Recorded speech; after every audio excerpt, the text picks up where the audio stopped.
जीते जीवन को दोषी हूँ लगता है।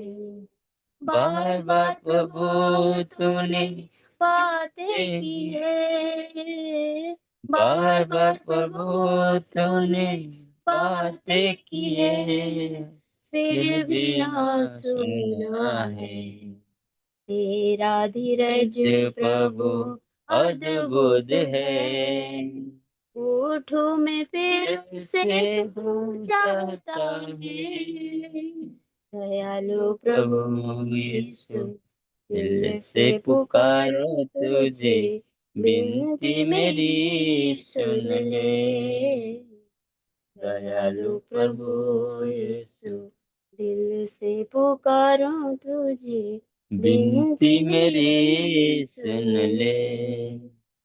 पल पल मैंने कैसे बिताया, याद सब आती है। पल पल मैंने कैसे बिताया, याद सब आती है। लापरवाही बहुत हुई है, लापरवाही बहुत हुई है, कदम पीछे गया है। तेरा प्रेम न बदला है, आगे बढ़ो तू तो चाहता है। दयालु प्रभु यीशु, दिल से पुकारो तुझे, विनती मेरी सुन ले। दयालु प्रभु यीशु, दिल से पुकारो तुझे, विनती मेरी सुन ले। बीते सालों के जो हानि आत्मिक जीवन में हुई है, बीते सालों की जो बड़ी हानि आत्मिक जीवन में हुई है, आया हूँ मैं तेरे पास, हानि तू भर दे। आया हूँ मैं तेरे पास, हानि तू भर दे। दयालु प्रभु यीशु। जय मसीह सब। सबको जय मसीह की। आज हमारे बीच में हमारा भाई बेंगारे हैं पनवेल से, वचन की सेवा के लिए। भाई बेंगारे, आप शुरू कीजिए, कैमरा ऑन कीजिए आपका।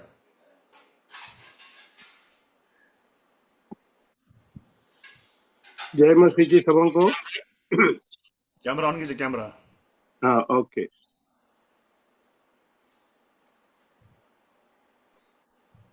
सबों को जय मसीह। आइए हम वचन में जाने से पहले थोड़ी सी प्रार्थना करते हैं। पवित्र हमारे स्वर्गीय प्रेमी पिता, हमारे उद्धारकर्ता प्रभु यीशु मसीह के नाम से हम आपके पवित्र चरणों में आते हैं, धन्यवाद देते हैं, स्तुति और प्रशंसा करते हैं। आज आपके दास हमारे भाई किरण थापा के यहाँ पर कलीसिया जो पालघर में आपने रखी है, मैं धन्यवाद देता हूँ, स्तुति करता हूँ। जो सुबह के पारिवारिक प्रार्थना में जो प्रभु जी जूम में के द्वारा जुड़े हुए हैं, मैं प्रणाम करता हूँ, स्तुति और धन्यवाद करता हूँ। मैं धन्यवाद करता हूँ प्रभु यीशु मसीह, आपने हमारे लिए अपना एकलौता पुत्र प्रभु यीशु मसीह को दिया। हमारे लिए प्रभु यीशु मसीह मारे गए, गाड़े गए और तीसरे दिन जी उठे हैं, इसलिए भी मैं प्रणाम करता हूँ और स्तुति और धन्यवाद करता हूँ। पिता, अब मैं आपके पवित्र चरणों में आया हूँ। आप मेरे साथ और हम सब के साथ आपके पवित्र वचनों के द्वारा जरूर हमारे साथ बातें करें, और प्रभु जी आपकी पवित्र इच्छा को, योजनाओं को, विचारों को प्रभु जी हमारे बीच में आप बांट दीजिए। हमारी प्रार्थना और विनती है। आप जानते हैं हम तो धूल और मिट्टी है, हमारे से कुछ अच्छा नहीं होता, लेकिन हमारे प्रभु यीशु मसीह जो हमारे लिए क्रूस पर बलिदान होकर हमें हमारे जीवन के अंदर एक बहुत बड़ा काम किया, मैं प्रणाम करता हूँ, स्तुति धन्यवाद करता हूँ।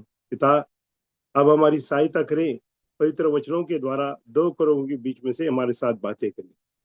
हम अपने आप को प्रेमी सामर्थ्य हाथ में सौंपते हैं, वचन को भी आपके हाथ में सौंपते हुए प्रार्थना को मांगते हैं उद्धारकर्ता प्रभु यीशु मसीह के धन्य और पवित्र नाम से, आमीन। आमीन। आइए हम ध्यान मनन करते हैं उत्पत्ति की पुस्तक और 26 अध्याय। उत्पत्ति की पुस्तक 26 अध्याय और उसमें से 12 वचन को पढ़ते हैं। उत्पत्ति की पुस्तक 26 अध्याय 12 वचन।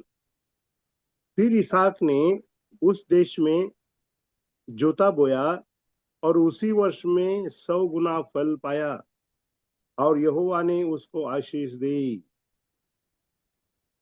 और एक वचन के भाग को पढ़ते हैं, मत्ती की सुसमाचार और उसका 13 अध्याय। मत्ती की सुसमाचार और उसका 13 अध्याय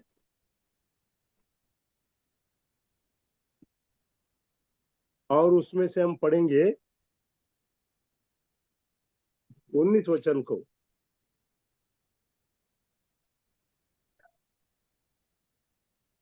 19 वचन को हम पढ़ते हैं।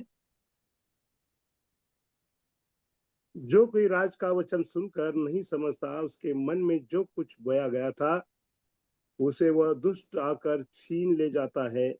यह वही है जो मार्ग के किनारे बोया गया। उसके बाद 23 वचन। जो अच्छी भूमि में बोया गया वह है जो वचन को सुनकर समझता है और फल लाता है, कोई 100 गुना, कोई 60 गुना, कोई 30 गुना। और एक वचन की बात पढ़ते हैं, मार्कुस की सुसमाचार और उसका 4 अध्याय। मार्कुस की सुसमाचार 4 अध्याय और उसमें से 8 वचन। 4 अध्याय के 8 वचन। परंतु कुछ अच्छी भूमि पर गिरा और उगा और बढ़कर फलवंत हुआ, कोई 30 गुना, कोई 60 गुना और कोई 100 गुना फल लाया। इस तीनों पढ़े हुए भाग को, वचन के भाग को प्रभु हमारे लिए आशीषित करें। तो यहाँ पर हम देखते हैं उत्पत्ति की पुस्तक में इसहाक ने 100 गुना फल लाया। इसहाक ने जोता बोया और उसने 100 गुना फल लाया। और मत्ती की सुसमाचार में जो हमने पढ़ा 13 अध्याय में, वहां पर अच्छी भूमि में 30 गुना, 60 गुना और 100 गुना, 60 गुना और 30 गुना फल आया है। मार्कुस सुसमाचार 4 अध्याय में 30 गुना, 60 गुना और 100 गुना। तो ये तीनों जगह पर हम देखते हैं कि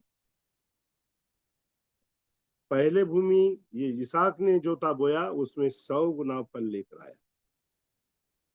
मतलब यह है, ये मनुष्य जो है बिल्कुल ही परमेश्वर ने इनको फलवंत किया, 100 गुना फल लेकर आया। लेकिन मत्ती की सुसमाचार और मार्कुस में जो प्रभु यीशु मसीह जी बताए हैं, वहां पर हम देखते हैं मत्ती में 100 गुना है पहले, बाद में 60 गुना है, बाद में 30 गुना है। और मार्कुस की सुसमाचार में पहले 30 गुना है, पहले 60 गुना है और बाद में 100 गुना है। तो ये 3 प्रकार के लोगों को हम देखते हैं हमारे इस अध्याय, इस ध्यान मनन के समय पर। जो इसहाक है 100 गुना लेकर आया और बाकी जो है उनके पास पहले 100 गुना आया, बाद में 60 गुना आया, बाद में 30 गुना आया और उसके बाद मार्कुस की सुसमाचार 30 और 60 और 100 गुना। मतलब बाकी जो 2 मत्ती की सुसमाचार में है वो पहले 100 गुना लेकर आया, बाद में उसका फल कम होते गया, 60 हो गया और बाद में 30 हुआ। और मार्कुस के सुसमाचार में पहले 30 हुआ, बाद में 60 हुआ, बाद में 100 हुआ। तो अब हम पहला सवाल हम अपने आप को पूछना चाहिए कि इसमें से हम कौन से इसमें आप और मैं हैं। क्या हम 100% फल लाने वाले हैं आत्मिक जीवन में, या पहले हमने 100% लाया, बाद में यह फल कम होता गया और फिर आखिर में वो 30 पर आकर बैठा, या हमने शुरुआत में 30 गुना लाया और फिर वो बढ़ते गया और 100 गुना हो गया। तो ये कौन से हम कैटेगरी के लोग हैं, हमें इस बातों में सोचना है। तो आज हम इस थोड़े समय में ध्यान मनन के लिए कुछ विचारों को हम देखते हैं कि ये 100 गुना फल इसहाक कैसे लेकर आए हैं, ये 100 गुना फल क्यों लेकर आ गए हैं, ऐसी उनके पास क्या खासियत थी कि उनके पास वो 100 गुना फल लाए हैं आत्मिक जीवन में। आप और मैं भी इसी से पाठ सीखना है कि हमें भी 100 गुना फल प्रभु जी हमारे से चाहते हैं, लेकिन 100 गुना फल लाने के लिए जैसे इसहाक के पास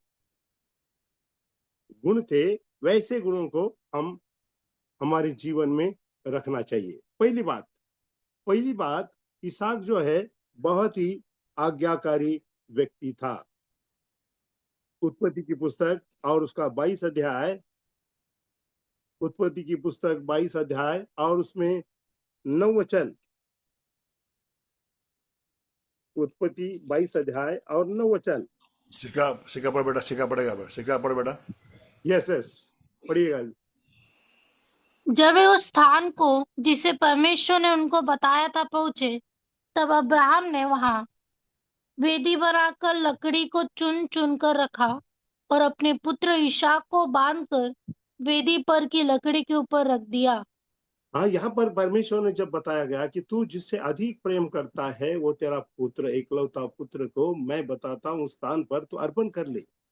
अब ये पुत्र छोटा नहीं था, यह भी थोड़ा बड़ा हो गया था, तो बड़ा पुत्र है और उसको ले जाकर अर्पण कर रहे हैं। लेकिन ये पिता के इतना आज्ञाकारी है, अपने बाप इब्राहिम का इतना आज्ञाकारी है, उसको बांध कर, उसके पैरों को और हाथों को बांध कर वेदी पर रखा गया, लेकिन एक बात मुंह से नहीं निकाला। मेरे प्रिय, आप और मैं भी इस रीति से प्रभु के साथ अगर चलते हैं, इतना आज्ञाकारी होते हैं, चाहे हमको प्रभु जी किसी बात में हमें दुख भी देते हैं तो हमें आज्ञाकारी बनना है। यह आज्ञाकारी का जीवन आप और मेरे जीवन के अंदर होना चाहिए। जब आज्ञाकारी जीवन होता है तो हम 100 गुना फल लाने वाले बनते हैं। हर एक बात में, छोटी छोटी बातों में हमें आज्ञा पालन करना है। जो प्रभु जी बताते हैं उसको हमें हाँ करना चाहिए। इब्राहिम को जो बताया गया तो अपने देश से निकल कर चला, वो निकल कर चला आया, उसने नहीं कहा कि प्रभु आप मुझे ऐसे देश, कौन से देश में ले जा रहे हो, वहां का रास्ता मुझे मालूम नहीं है और मैं कैसे जाना चाहिए और मैं क्या खाऊंगा, और भाई कई सारे विचार उसके मन में नहीं आया है। परमेश्वर की आज्ञा का पालन तुरंत हो गया। वो बताते हैं मतलब वो सब करने वाले हैं। तो इसहाक ने परमेश्वर की आज्ञा पालन, अपने पिता का आज्ञा पालन किया, ये उसका पहला गुण था। इस कारण वो फलवंत हो गया, 100 गुना उन्होंने फल लाया। दूसरी बात है, जो इसहाक का स्वभाव था वो परमेश्वर के साथ ध्यान मनन करता था, वचन के ऊपर ध्यान मनन करता था। वो उन्होंने अपना समय रखा हुआ था ध्यान मनन का। 24 अध्याय उत्पत्ति की पुस्तक 24 अध्याय और 63 पद, 63 24-63 पढ़िएगा। और सांझ के समय वह मैदान में ध्यान करने के लिए निकला था और उसने आंखें उठाकर क्या देखा कि ऊंट चले आ रहे हैं। देखा, वो ध्यान, सांझ के समय ध्यान का समय, मतलब उसका ध्यान का समय उसने नियुक्त किया हुआ था। परमेश्वर के साथ बातें करने का समय नियुक्त किया हुआ था। आप और मुझे भी ध्यान का समय हमारा होना चाहिए। सुबह के समय ध्यान का होना चाहिए, जैसा समय मिलता है दोपहर को भी होना है, शाम को भी होना है। प्रभु के परमेश्वर के साथ हमें ध्यान मनन करते रहना है। इसहाक के जीवन में ध्यान मनन करने का स्वभाव होने के कारण वो 100 गुना फल लाया है। तीसरी बात, तीसरी बात वो जो है वो बहुत ही शांति प्रिय मनुष्य था। 26 अध्याय का 14 वचन, 26 अध्याय का 14 वचन। जब उसके भेड़ बकरियां गाय बैल और बहुत से दास दासियां हुई, तब फलिस्तीती उससे डाह करने लगे। हाँ, फलिस्ती डाह करने लगे, लेकिन फलिस्ती डाह करने के बावजूद भी उसने कभी भी उनके साथ झगड़ा नहीं किया। हमारे आत्मिक जीवन के आशीषों को देखकर हो सकता है शत्रु शैतान हमारा डाह करेगा, लेकिन हम उसके ऊपर अपना मुंह नहीं खोलना है। उन्होंने क्या कर दिया? 15 वचन भी पढ़िएगा। इसलिए जितने कुओं को उसके पिता अब्राहम के दासों ने अब्राहम के जीते जी खोदा था, उसको फलिस्तीतियों ने मिट्टी से भर दिया। हाँ, 16 भी पढ़िए। तब अबीमेलेक ने इशाक से कहा, हमारे पास से चला जा, क्योंकि तू हमसे बहुत सामर्थी हो गया है। देखिए, बहुत सामर्थी बन गया ये मनुष्य जो है, बहुत सामर्थी, शांति प्रिय मनुष्य, जो परमेश्वर से प्रेम करने वाला मनुष्य, वो विरोध करने वाले का कभी डाह नहीं करता है। उनको दिखा दिया कि वो सामर्थ्य है। आप और मैं भी, ये तीसरी बात हम देखते हैं कि हम शांति प्रिय हमारा जीवन होना चाहिए। हम दाह करने वाले नहीं होना है, किसी का भी हमें दाह नहीं करना है। चौथी बात को हम देखते हैं कि ये मनुष्य जो है, इसहाक जो है, प्रार्थना करने वाला मनुष्य था। 25 अध्याय का 21 पद, 25 अध्याय का 21 पद। इशाक की पत्नी बांस थी, इसलिए उसने उसके निमित्त यहोवा से विनती की, और यहोवा ने उसकी विनती सुनी। इस प्रकार उसकी पत्नी रेबिका गर्भवती हुई। देखिए, यहाँ पर उसके पत्नी बांस थी, तो बांस थी तो परमेश्वर के पास चला गया, प्रार्थना किया। हम भी हर एक बात के लिए, हमारे जीवन में भी किस लिए हमारे जीवन में बांझपन है, परमेश्वर के लिए फल हम ला नहीं सक रहे हैं, हम परमेश्वर के पास प्रार्थना करना चाहिए। ये प्रार्थना करने वाला व्यक्ति था, और इस कारण परमेश्वर ने उसको बहुत ही बड़ा जय दिया। आप और मैं भी अगर इस संसार में जब जीते हैं, हर एक समय के लिए, हर एक बातों के लिए, जैसा फिलिपी 4:6 में लिखा है कि हम परमेश्वर के पास प्रार्थना और विनती करते हुए धन्यवाद के साथ अपनी सारी बातों को प्रभु से बताते हैं, तो प्रभु से हम पाते हैं। इसलिए ये प्रार्थना करने वाला व्यक्ति था। ये चौथी बात है। पांचवी बात है, ये जो व्यक्ति है, ये बाइबल बोलता है, ये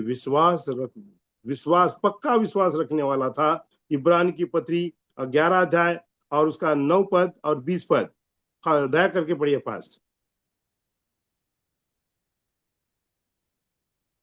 इब्रानी 11 अध्याय, उसमें 9 पद और 20 पद। विश्वासी से उसने प्रतिज्ञा किए हुए देश में, पराये देश में परदेशी के समान रहकर इशाक और याकूब समेत जो उसके साथ उसी प्रतिज्ञा के वारिस थे, तंबुओं में वास किया। विश्वासी से हाँ, इशाक ने याकूब और एसाव को आने वाली बातों के विषय में आशीष दी। मतलब विश्वासी से, वो पक्का विश्वास करने वाला था, उसने याकूब और ईसा को आशीष दी। आप और मैं भी, हमारा जो विश्वास है, विश्वास में दृढ़ रहना चाहिए। ये उनके जीवन के अंदर की पांचवी बात थी। और छठी बात जो है, हम देखते हैं कि उसके जीवन में परमेश्वर का नियमों का भी उसको ज्ञान था। 22 अध्याय का 7 वचन, उत्पत्ति की पुस्तक 22 अध्याय 7 वचन। इशाक ने अपने पिता अब्राहम से कहा, हे मेरे पिता। उसने कहा, हे मेरे पुत्र, क्या बात है? उसने कहा, देख, आग और लकड़ी तो है, पर होमबलि के लिए भेड़ कहाँ है? हाँ, यहाँ पर देखिए, उसको ज्ञान है कि आग है, लकड़ी है, और होम बलि के लिए अर्पण कहाँ पर है।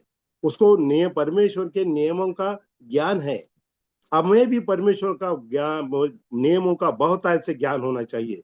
तब प्रभु जी हमें बहुत ही आशीष करेंगे, और हम 100 गुना फल लाने वाले बनेंगे। और आखिरी में हम देखते हैं 7वां गलाती की पत्री और उसका 4 अध्याय 28 पद। गलाती 4 अध्याय 28 से 31 पद।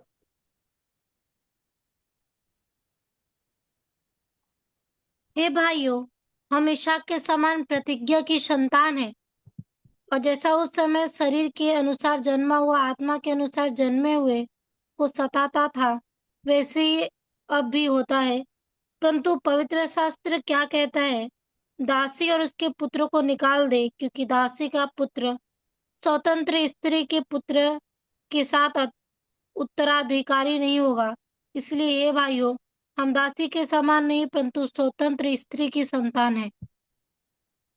मतलब इसमें से चारों वचनों से हम पढ़ते हैं तो ये एक विश्वासियों का एक नमूना है। ये विश्वासियों के लिए एक नमूना है, स्वतंत्रता से जीने वाला।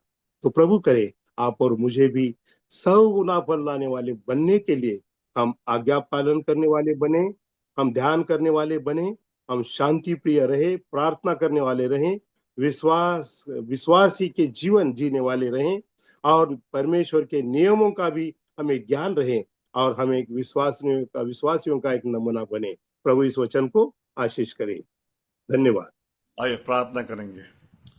हमारे प्रेमी अनुग्रहकारी विश्वासी प्रभु जी, आपको हृदय से धन्यवाद देते हैं। आज का दिन प्रभु जी आपने पार्वती का सेवकाई में प्रभु जी आपने इकट्ठा होने के लिए ऑनलाइन में प्रभु सहायता किया। प्रभु हम कितने प्रभु जी धन्य के लोग हैं प्रभु जी, हम आपके बच्चे हैं। आपने हमें अपना संतान बनाया ताकि प्रभु जी आपकी आवाज़ को, आपकी वाणी को प्रभु आपके वचनों के द्वारा हम सुने, हमारे आत्मिक जीवन में हम फल लाएं प्रभु जी। हृदय से आभारी पिता परमेश्वर, हमारे भाई बिंगारे को आपने प्रभु जी हमारे बीच में वचन साझा करने के लिए सहायता किया। आपके दास को, आपके दास के सेवकाई को प्रभु जी रसायनी में, पनवेल में प्रभु जी आशीष करें, सहायता करें। हृदय से आभारी पिता आपके पवित्र वचन के लिए जो हमसे मुलाकात की प्रभु जी। किस तरह प्रभु जी इसहाक ने अपने खेत को जोता, बोया और 100 गुना फल को लेकर आया प्रभु जी। लेकिन वहीं पर हम पढ़ते हैं प्रभु जी मत्ती की किताब में और मरकुस की किताब में प्रभु जी किस तरह फल को प्रभु जी पहला ज़्यादा 100 गुना, फिर उनका फल कम होते गया। और तीसरा हम देखते हैं प्रभु जी किस तरह फल को कम लाया, उनका फल बढ़ते गया प्रभु जी। हमारे जीवन में भी प्रभु आप सहायता करें। आपने हमसे बातें की किस तरह हमें 100 गुना फल को हम ला सकते हैं। इसहाक के जीवन को आपने हमारे बीच में लाया प्रभु जी। किस तरह इसहाक के जो गुण को प्रभु जी हमने देखा, सबसे बड़ा गुण था वो पिता का आज्ञाकारी था। प्रभु जी वचन और शास्त्र को वो जानता था। प्रभु जी किस तरह ध्यानमन वो करता था, उसके जीवन में विश्वास था प्रभु जी। उसका जीवन एक नमूना का जीवन था प्रभु जी। हम भी प्रभु जी यदि ऐसा इस प्रकार का जीवन को प्रभु बिताएंगे तो हम भी पिता निश्चय हमारे प्रभु जी हम भी 100 गुना फल को लेके आ सकते हैं। प्रभु जी हमारे पर दया कीजिए ताकि हम भी ऐसे 100 गुना फल को लाते हुए आपकी महिमा के लिए जीने के लिए प्रभु जी आपकी सहायता को चाहते हैं। एक बार फिर प्रभु जी हम आपके हृदय से आभारी हैं। हमारे भाई बहन को जितनों को प्रभु जी आपने जुटने में प्रभु जी सहायता किया, सबों को प्रभु जी आप आशीष कीजिए। हर एक को प्रभु जी आप सहायता करें, हमारी प्रार्थना प्रभु जी है। एक बार फिर हमारे सारे भाई बहनों को प्रभु जी आपके हाथ में सौंपते प्रभु जी। हमारा भाई गणेश और परिवार के लिए जो आने वाले दिनों में